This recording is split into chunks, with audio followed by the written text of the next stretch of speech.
To license a Sky appliance is a relatively simple process. From AGM, we want to go to Manage Appliances. Once we're on the Manage Appliance panel, select the appliance you want to license, right select it, and choose Configure Appliance.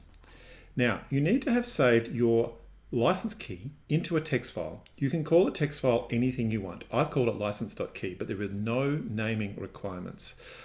All this key file should contain is just the key, none of the extra text that you might see if you get sent an email, just the license key. When you choose Configure Appliance, a new web page will open. This new web page will look fairly old and clunky compared to AGM. This is the old Actifio desktop.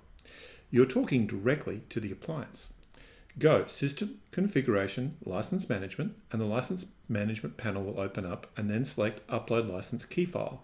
You can see my file browser has appeared. This is a Mac, but Windows will look exactly the same.